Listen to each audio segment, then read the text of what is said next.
ወድቅ ኢትዮጵያዊ ጎበዝ ወጣት የደብርጣት አንድላት ሀገሩን ከስንቱ አስመለጣት በጎሚሶ ገማር ስለሳንጃ አጥልቆ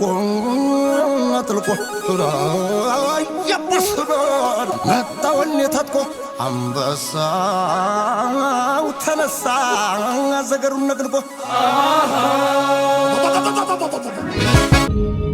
አድዋ ዛሬ ናት አድዋ ትላንት መቼ ተነሱና የወዳደቁት ምስጋና ለነሱ ለአድዋ ጀግኖች ለዛሬ ነፃነት ላበቁኝ ወገኖች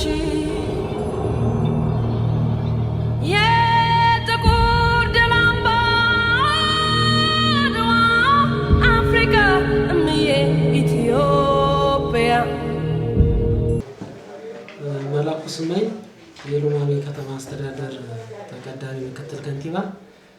አድዋ እንግዲህ ሁልጊዜም እንደምንለው በታሪክም እንደምናውቀው የጥቁር ሕዝቦች ታሪክ የሆነ ኢትዮጵያ ለመጀመሪያ ጊዜ ወረራ ሲፈጸምባት በጀግኖች አባቶቻችን የቅኝ ግዛትን አስበው የመጡ የውጭ ኃይሎችን አሳፍራ የመለሰች ታሪካዊት ሀገር ናት።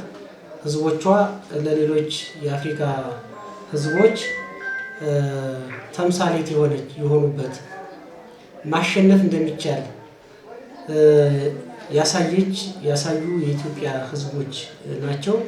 አድዋ ከዚህ ጋር ይያያዛል። ያው እንደሚታወቀው በየዓመቱ የሚከበረው በ1888 የተደረገውን ድል ታሳቢ ያደረገ የዚያን ጊዜ ጀግኖች አባቶቻችን ነፃ ያደረጉበትን ለማስታወስ አንድ በየዓመቱ እናከብረዋለን። ታሪካችንም ነው። ስለዚህ የምናከብረው በየዓመቱ ይህንን ለማሰብ ከቅኝ ግዛት ነፃ መውጣት የቻልንበት በቅኝ ያልተገዛንበት ኢትዮጵያ ያልተገዛችበትን የጀግኖች አባቶቻችንን ጀግንነት ለማስታወስ ታስቦ የሚደረግ ነው። የምንማረው እንግዲህ አድዋ በዚያን ዘመን በምንም አይነት መሳሪያ ዘመናዊ መሳሪያ በሌለበት ዘመናዊ መሳሪያ ከታጠቁ የጣሊያን ወታደሮች ጋራ የነበረ ትንቅንቅ ከፍተኛ የሆነ የሀገር ፍቅር ስሜት የነበራቸው አባቶቻችን በሀገር ፍቅር ስሜት ወኔ ተነስተው ማሸነፍ የቻሉበት በአንድ ጀንበር የካቲት 23 ጠዋት ጀምሮ ማታ ያጠናቀቁበት ታሪክ ነው የሚያስታውሰን። ስለዚህ ይህንን እንደ ትምህርት ወስደን ስራ እየሰራን ነው። እንደገና ከ2010 በኋላ የለውጡ መንግስት ከመጣ በኋላ የተሻለ ዓመታዊ በዓሉን ለማክበር ለማስታወስ የተሻለ እየተደረገ ነገር አለ። መታሰቢያም ጭምር ታስቦ እንዲደረግም ጭምር የተደረገበትና አድዋን ሊዘክር የሚችል በሀገራችን መዲና አዲስ አበባ ላይ የአድዋ ሙዚየም የተገነባበት ታሪኩን በደንብ ሊያሳይ የሚችል ሊዘክር የሚችል ሙዚየም የተገነባበትና ተዚያ ታሪክ እንድንማር መጪው ትውልድም ያንን ታሪክ ወስዶ ከዚያ ላይ መውሰድ ያለበትን ትምህርት እንዲወስድ የተደረገበት ነው።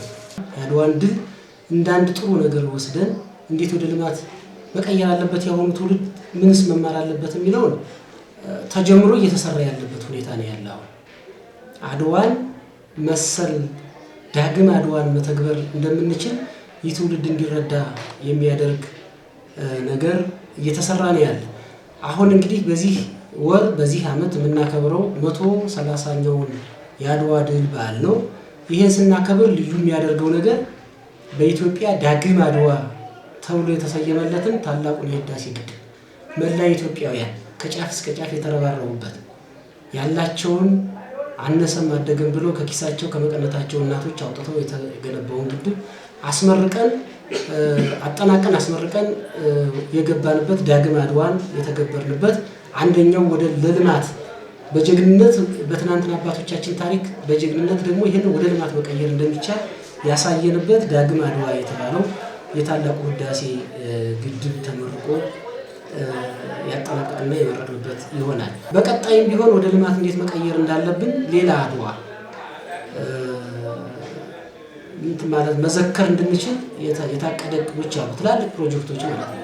እነሱም የማዳበሪያ ፋብሪካ፣ ጋዝ፣ የተፈጥሮ ጋዝ ማምረቻ፣ የነዳጅ ማምረቻ እና ሌሎችም ምናልባትም በአፍሪካ ትልቁ የተባለ የአውሮፕላን ማረፊያ በሀገራችን እየተገነባ ያለና ሶስተኛውን አድዋ መድገም የሚቻልበት ተብሎ የታቀደበት መንግስታችን የለውጡ መንግስት ስራ እየሰራበት ያለውና ይሄንን ወደ ልማት ወደ ድል መቀየር እንደሚቻል አሁን ያለን ትውልዶች ደግሞ ተታሪክ ባለፈ በተግባር ተግብረን ለልማት የምንጠቀምበት ይቻላል የሚል መንፈስ እንድንወርስ ያደረጉን አባቶቻችንን ታሪክ እንዳናከስም የበለጠ ከዚያ በላይ ሰርተን ደግሞ ለኢትዮጵያና ለሕዝቦቿ ማበረከት ያለብንን ስራ እንድንሰራ ከዚህ ትውልድ የሚጠበቅ ነውና እንግዲህ ይሄ የትውልድ ቅብብሎሽ እኛ ላይ የደረሰና ለእኛ የተሰጠ አደራ ነውና ይህን ይዘን ወደ ልማት ቀይረን ስራ መስራት የሚቻል እንደሆነ ነው ሀሳብ መስጠት